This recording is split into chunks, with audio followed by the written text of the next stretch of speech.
Halo semua, pada pembahasan kali ini masih melanjutkan pembahasan manhwa Rabbit After 80,000 Year Pursuit.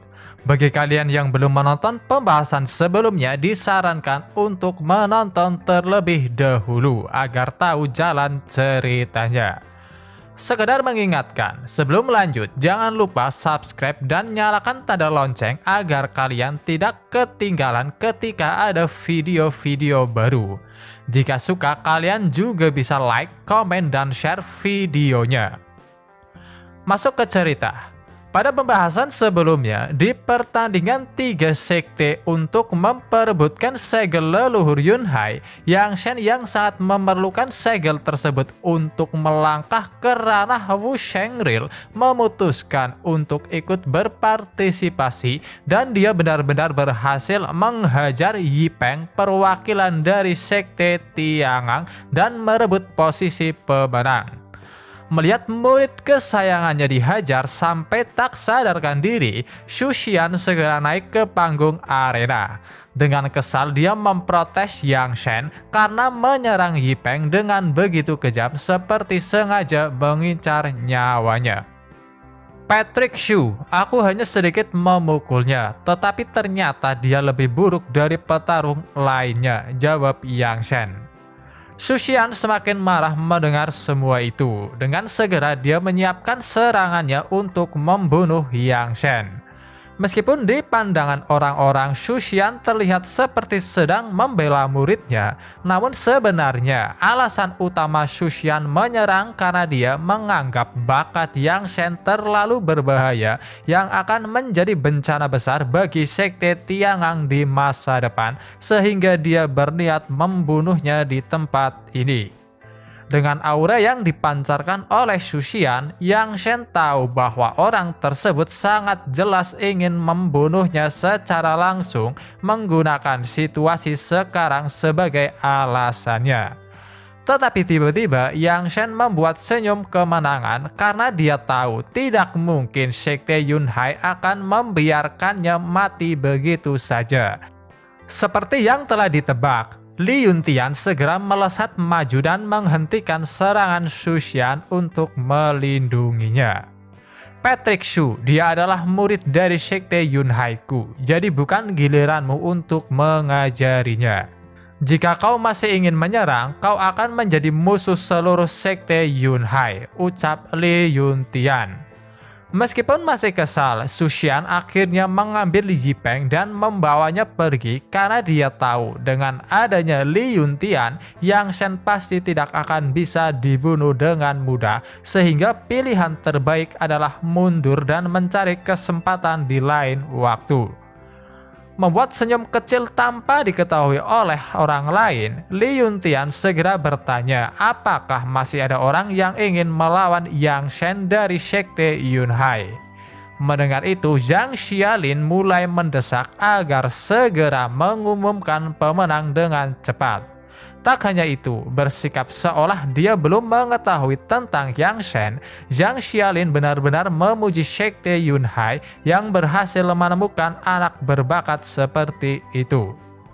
Dengan tawa senangnya, Li Yuntian segera mengumumkan bahwa juara dari kompetisi besar 3 sekte ini adalah Yang Shen dari sekte Yunhai.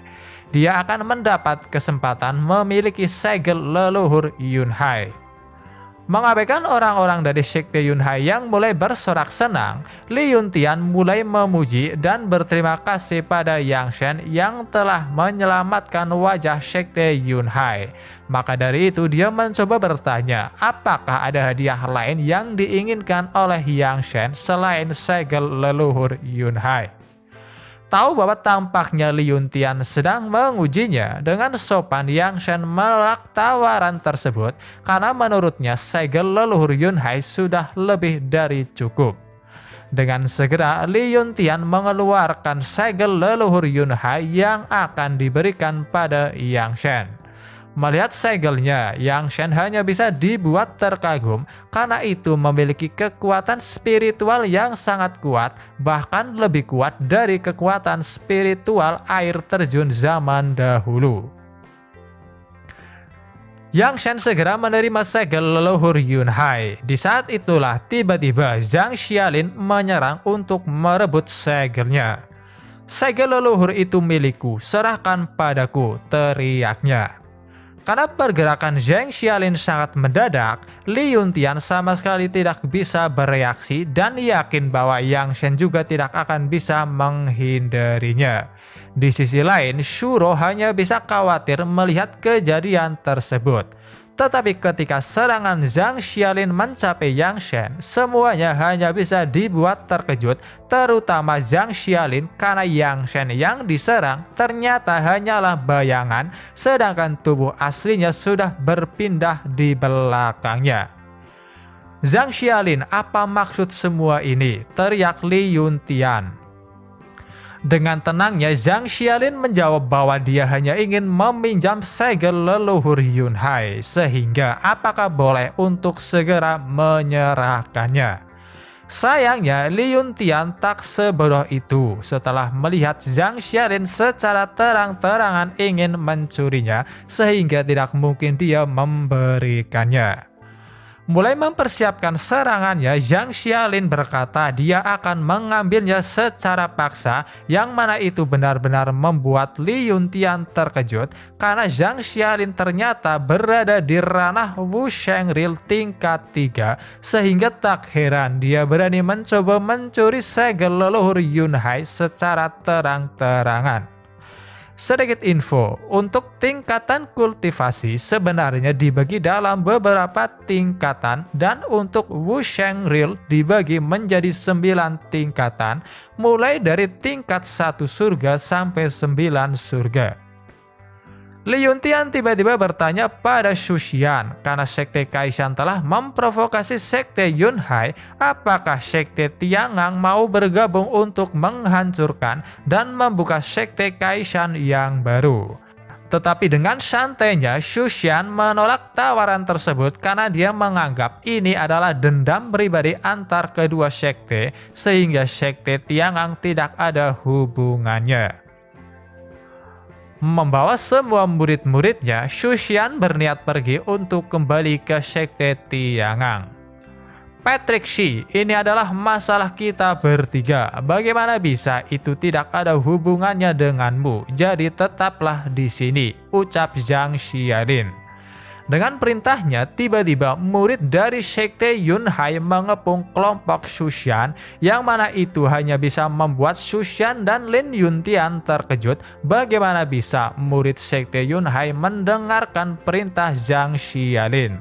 Tetapi ternyata alasan utamanya karena sebenarnya mereka bukanlah murid dari Sekte Yun Hai sejati, melainkan hanyalah murid Sekte Kaishan yang selama ini menyamar. Dengan bangganya, Zhang Xialin menjelaskan bahwa dia sebenarnya telah menyembunyikan mata-matanya di Sekte Yun Hai. Sebuah persiapan untuk menjalankan rencana besar, atau lebih tepatnya ambisi Zhang Xialin. "Patrick Xu, hari ini aku tidak hanya mencoba merebut segel leluhur Yun Hai saja.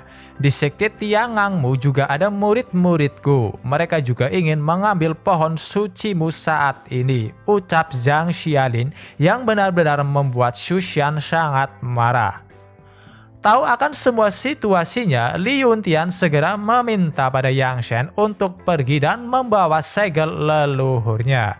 Tanpa pikir panjang, Yang Shen menurut dan pergi meninggalkan tempat tersebut saat dia mulai dikejar oleh murid-murid Sekte Kaishan. Melihat itu, Li Yuntian segera meminta Lin Yu membawa orang-orang dari aula hukum pergi untuk melindungi Yang Shen.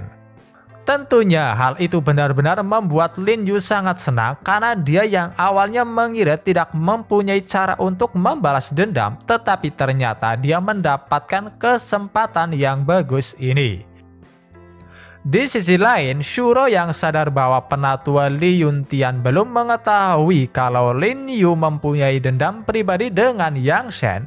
Dia yang khawatir Yang Shen dalam bahaya segera pergi bersama Sun Dafu untuk membantu. Melintasi hutan, Yang Shen mencoba sejauh mungkin menghindari para pengejar. Dia berpikir jika saja mempunyai waktu untuk memahami segel leluhur Yunhai dan bisa menerobos ke ranah Wu Shengril, para prajurit yang mengejar tidak perlu dikhawatirkan. Mencoba mencari tempat yang aman untuk bersembunyi, tiba-tiba ada sebuah suara yang memanggil dan ternyata itu adalah Shuro yang datang bersama Sundafu. Singkat cerita, Shuro segera membawa Yang Shen ke tempat yang aman di sebuah gua yang tak jauh dari tempat tersebut. Karena gua yang mereka datangi sangat tersembunyi, Shuro yakin bahwa para pengejar tidak akan mudah menemukan mereka sehingga mereka akan beristirahat di gua tersebut. Tiba-tiba Sundafu mulai mengkritik sekte Kaisan yang sama sekali tidak memiliki moralitas karena dengan paksa ingin merebut segel leluhur Yunhai. Adapun Shuro, dia terlihat sedikit khawatir dengan Penatua dan yang lainnya yang mungkin sekarang sedang bertarung. Memecah ketegangan, Yang Shen memberitahu mereka agar tidak terlalu banyak berpikir karena selama mereka bisa menjaga segel leluhur Yunhai itu adalah kontribusi terbesar bagi sekte. Mencoba memberikan saran, Sundafu berkata bahwa sebaiknya segel leluhur Yunhai diserahkan padanya dengan alasan itu akan jauh lebih aman sebab semua mata musuh tertuju pada Yang Shen. Tanpa rasa curiga sedikit pun, Shuro menganggap bahwa ide tersebut ada benarnya. Tetapi Yang Shen langsung menolak tawaran tersebut yang membuat Sundafu bertanya apakah dia tidak bisa dipercaya. Bukan karena aku tidak percaya padamu, tapi siapapun yang menyimpan segel leluhur Yunhai di tubuhnya akan menjadi sasaran target berikutnya.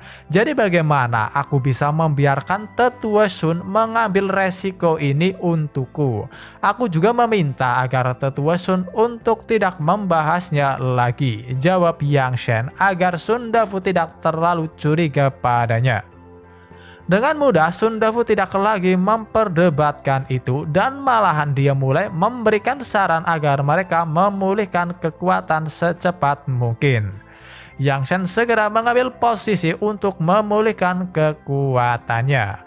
Shuro yang khawatir mencoba bertanya bagaimana dengan kondisinya. Mengatakan bahwa dia baik-baik saja, Yang Shen menyuruh Shuro agar memulihkan kekuatannya juga.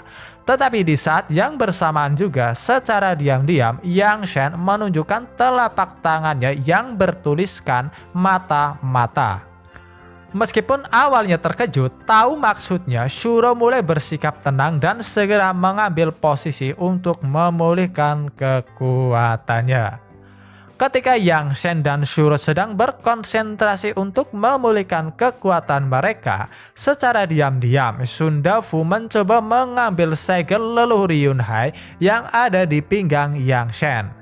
Sayangnya, sebelum bisa mengambilnya, Yang Shen bangun dan menangkap tangan yang terulur. Tetua Sun, ini bukan milikmu, kau tidak boleh mencurinya, ucap Yang Shen. Sadar bahwa kedoknya telah terbongkar, Sundafu segera melancarkan pukulan menggunakan satu tangannya yang bebas.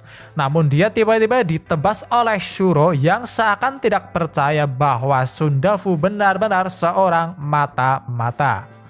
Sundafu mencoba bertanya bagaimana mereka mengetahui tentang identitasnya. Dengan tenang, Yang Shen menjawab bahwa dia telah curiga ketika mereka sedang berpatroli di belakang gunung, di mana terlihat jelas Sundafu seperti berakting untuk menghindari mereka menuju tempat yang mengarah ke formasi kunci roh. Tetapi karena pada saat itu hanya sebatas tebakan dan tidak ada bukti satupun, Yang Shen memutuskan untuk diam. Mengarahkan pedangnya, Shuro segera bertanya di mana saja posisi formasi kunci roh yang telah diatur di sekte Yunhai.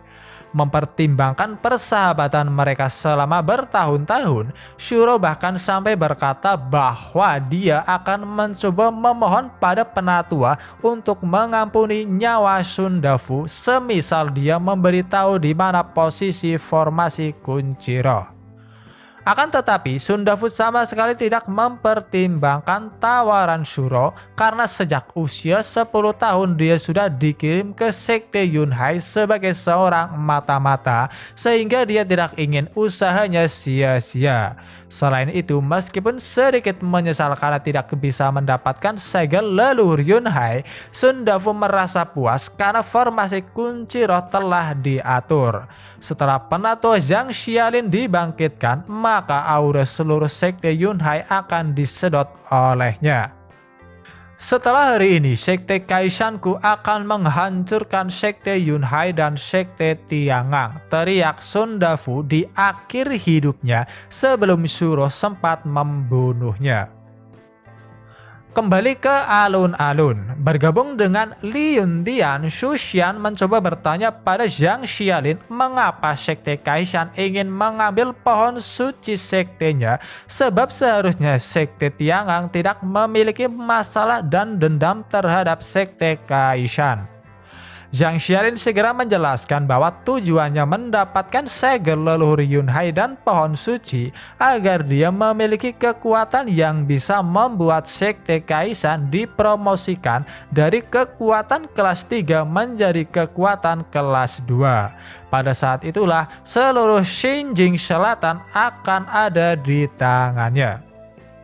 Ditanya apakah itu semua adalah perintah dari Penatua Sekte Kaishan, dengan senyum di wajahnya Zhang Xialin segera mengeluarkan sebuah peti mati. Setelahnya dia membuka peti tersebut yang berisi seorang pria bernama Fang Rushang, Penatua Sekte Kaishan. Gampangnya, Zhang Xialin sedang mempraktekkan jurus Edo Tensei. Tetapi perbedaannya, Zhang Xialin tidak menggunakan tubuh orang lain untuk membangkitkan target yang mati seperti Edo Tensei ciptaan Hokage kedua. Tentunya Li Yuntian dan Xu Xian hanya bisa terkejut melihat bahwa Zhang Xialin telah mengubah Penatua Sektenya sendiri menjadi boneka.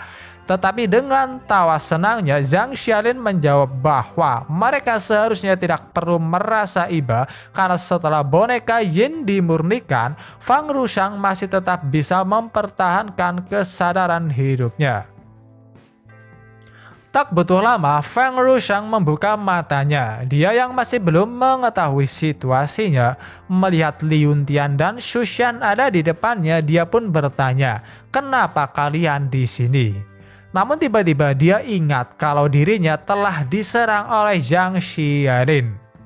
Fang Rushang, sekarang bukan lagi 3 tahun yang lalu. Sekarang aku adalah penatua dari Sekte Kaishan dan bahkan aku adalah tuanmu. Sebaiknya kau bersikap sopan padaku, ucap Zhang Xialin.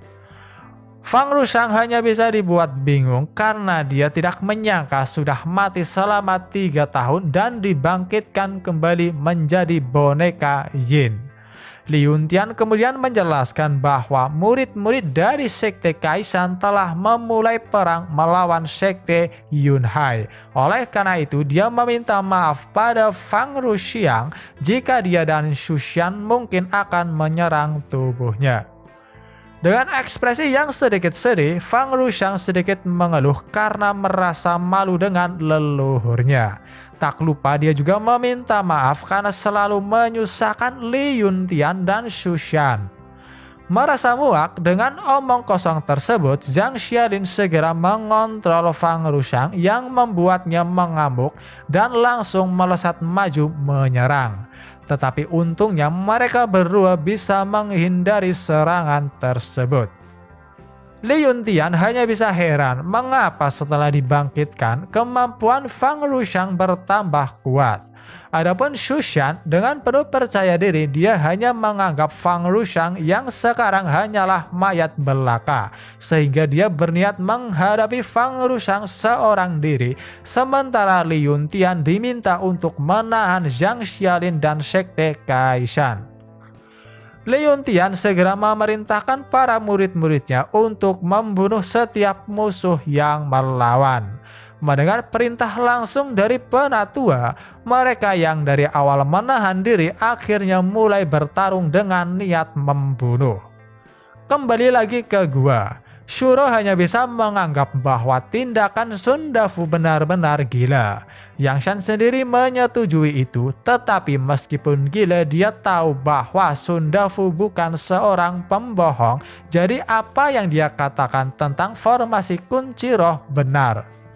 Shuro lalu memberikan saran agar mereka segera menemukan formasi tersebut. Tetapi Yang Shan mengatakan bahwa sekarang sudah terlambat karena jumlah dari formasi kunci roh sendiri ada ribuan. Sehingga satu-satunya cara yang dapat Yang Shan pikirkan, dia harus segera menerobos untuk menghentikan Zhang Xiaolin.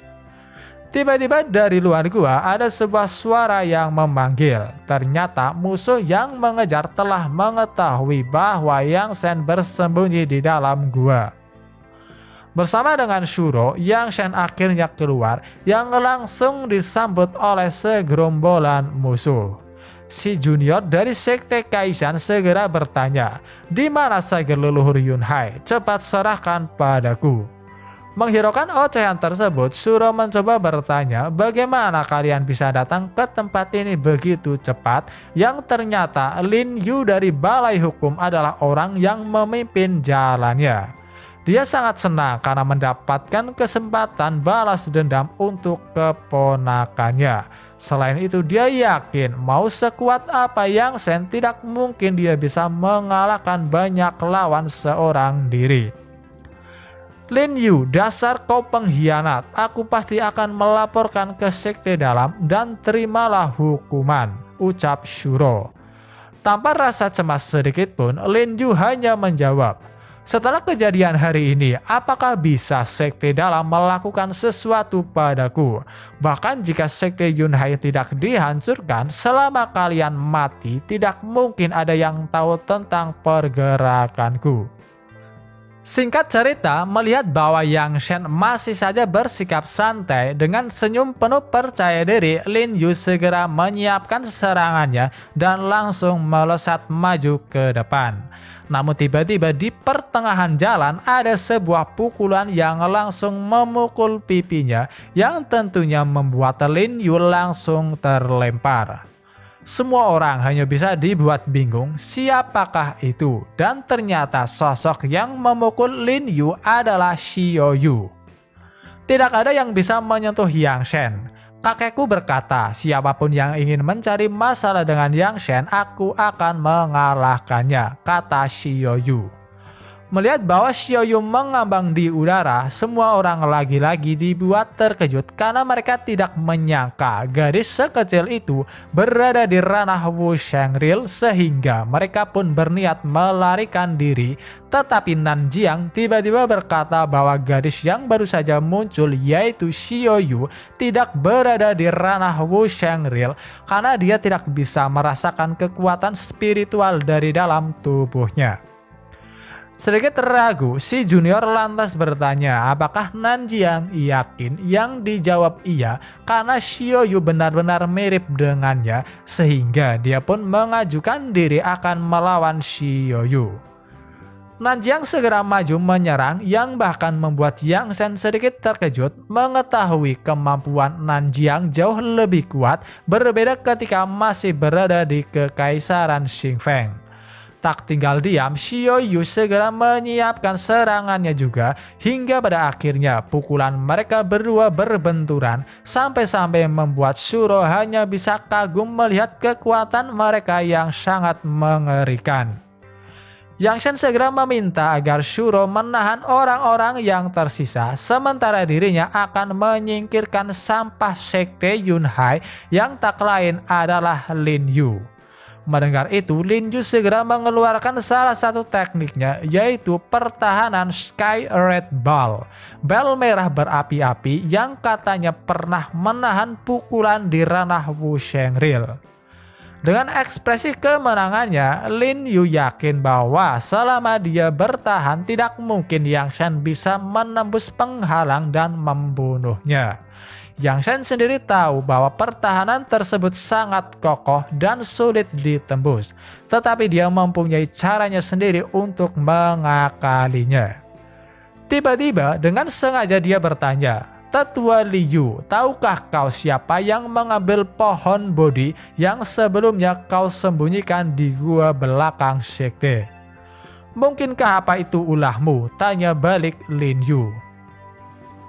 Yang Shen lantas dengan jujur mengaku bahwa memang dirinya yang mengambil. Bahkan dia juga sengaja menyombongkan betapa enaknya buah Bodhi tersebut, dan tak lupa dia juga berterima kasih kepada Lin Yu atas kebaikannya. Dalam sekejap mata, Lin Yu langsung dipenuhi dengan amarah. Itulah kesempatan Yang Shen untuk menyerang, karena dengan Lin Yu yang tidak fokus lagi, Yang Shen bisa menembus dan menghancurkan pelindung menggunakan teknik Great Annihilation Finger, yang mana itu juga langsung menembus kepala Lin Yu dan membunuhnya. Di sisi Shuro, dia sedikit kewalahan menghadapi banyak lawan. Tetapi ketika Yang Shen ingin menyelamatkannya, tiba-tiba Gu Tianji muncul di belakang Shuro dan langsung menyeretnya masuk ke dalam gua. "Yang Shen, Xiao Yu, jangan bertarung, cepat masuk ke dalam gua," teriak Gu Tianji. Meninggalkan musuh yang tercengang, mereka semua segera masuk ke dalam gua di saat Xiao Yu sedikit mengeluh karena dia belum selesai bersenang-senang. Mencoba menenangkan cucunya, Gu Tianji berkata, "Jangan hanya tahu untuk menggunakan kekerasan, kau harus belajar menggunakan otakmu seperti kakek." Sayangnya itu menjadi senjata makan tuan, karena pada dasarnya semua tindakan Xiao Yu didasari oleh ajaran kakeknya yang pernah berkata bahwa konspirasi apapun akan sia-sia di hadapan kekuatan absolut. Dan jika kau menggunakan otakmu, itu berarti kamu terlalu lemah. Mencoba mengalihkan pembicaraan, Gu Tianji segera meminta agar mereka masuk lebih dalam ke gua karena dia akan menyiapkan penghalang untuk menahan musuh. Mengeluarkan 3 boneka kecil, Gu Tianji segera membuat penghalang Xuan Ming untuk memblokir pintu masuk yang mungkin bisa bertahan selama 2 jam. Maka dari itu dia meminta agar Yang Shen segera menerobos ke ranah Wu Shengril. Jika tidak, ketika Zhang Xialin menyerap kekuatan spiritual dari seluruh sekte Yunhai, maka tidak ada lagi yang bisa menghentikannya. Yang Shen segera bersiap dan mulai berkultivasi untuk menerobos ke ranah Wu Shengril karena dia yakin 2 jam lebih dari cukup untuknya menerobos. Merasa bosan, Xiao Yu memutuskan untuk pergi tidur. Adapun Shuro, dia juga diminta untuk beristirahat karena setelah Yang Shen menerobos, masih ada pertempuran yang harus mereka lawan. Di luar gua, Nanjiang yang mencoba masuk melapor bahwa tampaknya pintu gua telah diberi penghalang. Si junior segera mengumpulkan energi di tangannya dan memukul penghalang, berharap itu bisa menghancurkannya. Namun energi besar yang ada di pukulannya tiba-tiba hilang diserap oleh penghalang. Nanjiang menjelaskan bahwa penghalang tersebut tidak bisa dihancurkan menggunakan kekuatan spiritual. Itu hanya akan hancur jika diserang menggunakan kekuatan fisik yang lebih dahsyat. Membuktikan bahwa kata-katanya memang benar, Nanjiang segera melepaskan sebuah pukulan murni yang bisa membuat penghalang sedikit retak. Ditanya berapa lama lagi penghalang akan hancur, dia hanya menjawab, karena penghalang sangat kuat mungkin membutuhkan waktu sekitar 1 jam. Pada akhirnya tugas menghancurkan penghalang sepenuhnya diserahkan pada Nanjiang. Gu Tianji sendiri sedikit terkejut karena ternyata musuh bukan hanya sekedar orang-orang biasa, sebab mampu memberbedir penghalang dengan kekuatan fisik secara terus-menerus. Merasa cemas, Shuro mencoba bertanya berapa lama lagi penghalang bisa bertahan, yang dijawab bahwa paling lama sekitar 1 jam, sehingga Gu Tianji menyarankan agar Shuro memulihkan kekuatan spiritualnya, sehingga ketika Yang Shen masih belum bisa menerobos dalam waktu 1 jam, mereka bisa mengandalkannya. Dengan tekad yang kuat, Shuro hanya bisa berpikir, "Yang Shen, jangan khawatir, aku tidak akan membiarkan siapapun menghalangimu sebelum kau berhasil menerobos." Di alam bawah sadar, Yang Shen tiba-tiba berada di sebuah dimensi yang diduga di dalam segel leluhur Yunhai. Tetapi yang lebih mengagumkan, saat ini dia kembali ke sosok Kaisar Bintang Xingchen. Mau tidak mau, Yang Shen mulai mengagumi sosok dirinya yang gagah dan bermartabat. Di saat itulah tiba-tiba ada sebuah suara yang mentertawakannya. "Xingchen, aku tidak menyangka setelah bertahun-tahun kau masih tetap narsis seperti biasanya," ucap orang tersebut. Melihat ke sumber suara, Yang Shen sangat senang karena bisa bertemu lagi dengan teman lamanya Yunhai yang belum dia temui selama 80.000 tahun. Yunhai sendiri juga terlihat sangat senang meskipun dia tidak menyangka reuni mereka terjadi di dunia Luoxing. Tahu bahwa dunia Luoxing dapat melihat masa depan dan juga bisa digunakan untuk mengunci jiwa-jiwa orang mati, yang artinya Yunhai juga telah mati dan mengunci jiwanya di dunia ini hanya bisa membuat Yang Shen terkejut. Untuk sementara waktu mereka sedikit membicarakan tentang kematian Yunhai, di mana orangnya sendiri sadar bahwa kelahiran dan kematian adalah sesuatu yang sudah ditetapkan. Tetapi masih ada satu masalah yang tidak bisa dia lepaskan, yaitu nasib daratan Shanglan. Intinya, Yunhai mengatakan bahwa sebelum kematiannya, dia bisa merasakan atmosfer kehidupan asing yang mana itu membuat Yang Shen hanya bisa terkejut karena seharusnya 80.000 tahun yang lalu, dia dan Yunhai telah membunuh semua ras asing dan secara bersama-sama menggunakan cahaya kaisar untuk menerangi seluruh benua Shanglan. Melanjutkan cerita, Yang Shen berkata bahwa secara tidak sengaja dia benar-benar menemukan sekelompok ras asing. Setelah melakukan pertarungan, dia berhasil memenggal kepala 3 jenderal ras asing, pemimpin dari ribuan ras asing.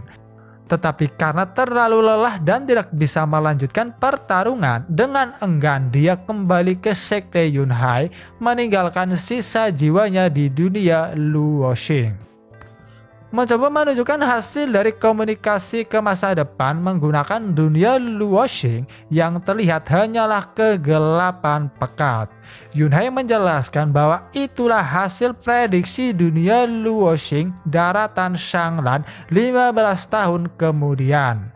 Dengan kegelapan yang dalam, dia yakin bahwa itu berarti daratan Shanglan 15 tahun kemudian hidup dan mati tidak diketahui atau mungkin telah dihancurkan.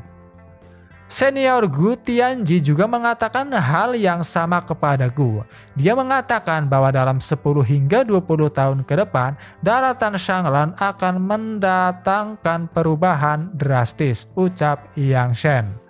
Mendengar itu, Yunhai menjadi semakin yakin bencana besar pasti akan datang.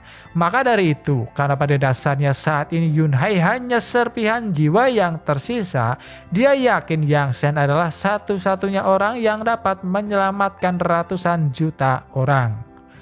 Jika hal itu terjadi 80.000 tahun yang lalu, itu akan menjadi tugasku. Hanya saja sekarang aku jauh dari masa jayaku dulu, ucap Yang Shen. Yunhai tahu bahwa apa yang dikatakan Yang Shen benar karena dia bisa merasakan reiki di dalam tubuh Yang Shen tidak wajar. Namun dia ingin memastikan satu hal. Xingchen, apakah kau yakin masih bisa mendominasi daratan Shanglan? Tentu saja, aku tidak pernah meragukannya. Aku adalah Kaisar Xingchen, jawab Yang Shen dengan penuh percaya diri. Puas dengan jawabannya, Yunhai berniat memberikan sebuah hadiah karena meskipun jiwanya yang tersisa memiliki basis kultivasi yang tidak banyak, tetapi setidaknya itu dapat membantu Yang Shen selangkah lebih dekat dalam perjalanan kembali ke puncak. Jiwa Yunhai dengan segera mulai memudar. Meredakan kesedihan Yang Shen, dia berkata bahwa semua yang dia lakukan juga untuk kebaikannya yang ingin membebaskan dirinya sendiri sehingga tidak perlu memperdulikannya. Mempercayakan keinginan terakhirnya, Yunhai benar-benar menghilang saat kekuatannya masuk ke dalam tubuh Yang Shen. Kembali lagi ke gua, dengan gilanya Nanjiang terus mencoba untuk menghancurkan penghalang. Melihat bahwa itu akan segera hancur, bukannya khawatir, Xiaoyu terlihat begitu bersemangat dan bertanya apakah dia harus keluar untuk mengalahkan mereka semua.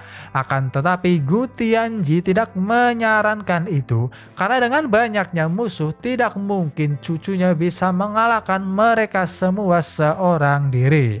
Selain itu, hal terpenting bagi mereka sekarang adalah mengulur waktu menunggu Yang Shen bisa menerobos. Bertanya apakah ada yang bisa dilakukan, Shuro diminta untuk menyalurkan kekuatan spiritualnya ke dalam 3 boneka untuk mempertahankan penghalangnya.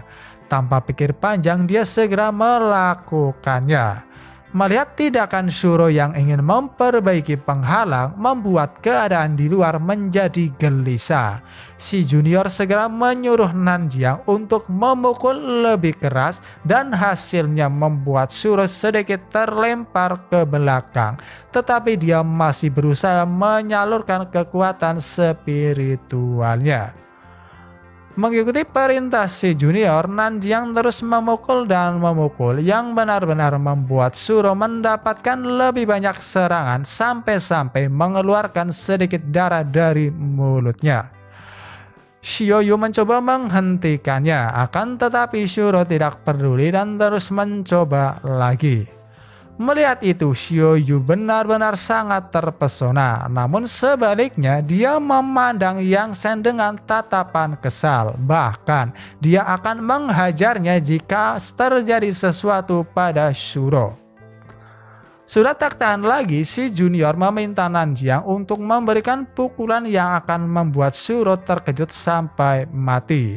Dia berjanji jika berhasil membereskan mereka, maka Nanjiang akan diajak pergi ke tempat yang memiliki banyak makanan lezat. Mendengar kata makanan, seketika Nanjiang dipenuhi dengan semangat. Meskipun sudah diperingati untuk mundur, namun Shuro sama sekali tak gentar untuk melindungi Yang Shen, hingga pada akhirnya serangan Nanjiang kali ini benar-benar memberikan luka yang dalam pada Shuro. Yang Shen, maafkan aku, hanya sampai di sini aku bisa menjagamu, ucap Shuro saat dia terjatuh sebelum tiba-tiba Yang Shen menangkapnya. Yang Shen segera mengucapkan terima kasih sebelum Shuro tak sadarkan diri. Menyerahkan Shuro pada Gu Tianji dan Xiaoyu, Yang Shen mulai melangkah keluar untuk menghadapi musuh. Langit yang awalnya cerah tiba-tiba menjadi gelap, dibarengi dengan guntur yang mulai menyambar. Melihat fenomena itu, semua orang hanya bisa tercengang karena mereka tahu itu bukanlah awan biasa, melainkan awan guntur kesengsaraan, sebuah fenomena ketika seorang akan menerobos ke ranah Wu Shengrill. Yang Shen akhirnya benar-benar keluar. Dia kemudian berkata, "Sekarang aku akan melewati ujian guntur kesengsaraan. Kalian mempunyai waktu 5 menit untuk melarikan diri. Dalam 5 menit kalian semua akan mati." Si junior yang kesal segera menyuruh yang lainnya untuk membunuh Yang Shen dalam satu gerakan dan ambil segel leluhur Yunhai sebelum ujian kesengsaraan guntur dimulai, karena jika sudah dimulai sepenuhnya Yang Shen tidak akan bisa diganggu. Mereka pun mulai maju untuk menyerang, tetapi ketika Nanjiang ingin ikut berpartisipasi, dia dihentikan oleh si junior dengan alasan bahwa untuk saat ini biarkan orang-orang mencoba kekuatan Yang Shen terlebih dahulu. Tanpa sedikit pun perlawanan, Yang Shen dalam sekejap mata menghempaskan setiap musuh yang datang, di mana itu benar-benar membuat si junior sangat terkejut karena meskipun Yang Shen belum mengatasi ujian guntur kesengsaraan, tetapi entah mengapa dia bisa menggunakan kekuatan alam Wu Shengril. Nanjiang tiba-tiba menyarankan agar mereka segera melarikan diri. Tahu seberapa berbahayanya Yang Shen saat ini, si junior langsung setuju dengan saran itu dan mulai melarikan diri.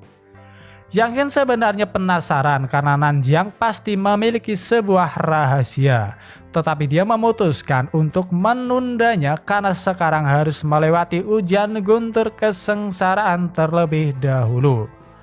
Tak butuh lama, guntur merah mulai menyambar. Melihat itu, Gu Tianji hanya bisa terkejut, sementara Xiao Yu dia bertanya apakah Yang Shen dalam keadaan bahaya karena menerima sambaran guntur merah. Gu Tianji mulai menjelaskan bahwa saat ini Yang Shen sedang menghadapi guntur kesengsaraan merah menakutkan yang bahkan Gu Tianji sendiri jarang melihatnya.